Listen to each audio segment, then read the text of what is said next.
Hey guys, my name is Otto, and in this video series we're going to go through the essentials on how to set up your home recording studio for beginners.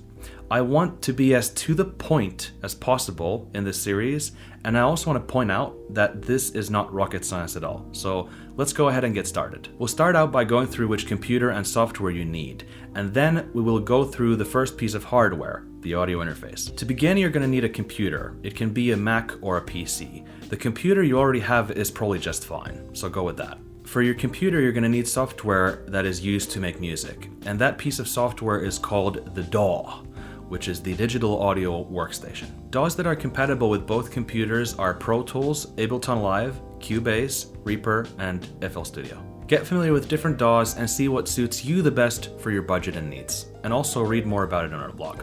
Once you've chosen the DAW that you want to use, I advise you to go through some tutorials to get familiar with it. Once you've chosen your DAW, you need to get an audio interface, also known as a sound card. One that I recommend is the Focusrite Scarlett 2i2. It's a bargain for $150. An audio interface is a physical box that you connect a microphone or a musical instrument into for recording sound. A microphone or an instrument goes into one of these input holes. An input means that the sound from your microphone or instrument is going into the box. This audio interface has two inputs, both of them are identical. You can plug in an XLR cable into an input, which is commonly used for microphones. An XLR cable can be identified by its 3 pins. This audio interface's inputs also accept 6.3mm cables, which for instance, guitar players would usually use. When you plug a microphone or an instrument into the interface, you have to turn up a gain knob.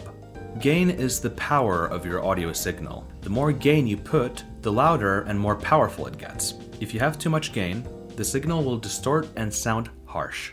When the signal distorts, the light around the knob will turn red. It's important to try to keep the light green.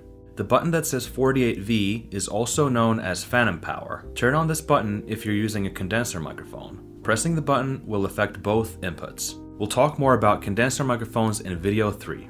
You adjust your monitor with this big knob here, which is your speaker volume.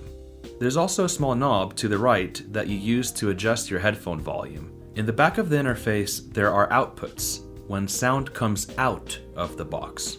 Sound can come out of the box into a pair of speakers.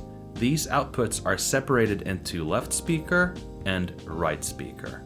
Finally, the signal of your sound will go from the back of the audio interface into your computer with the USB cable.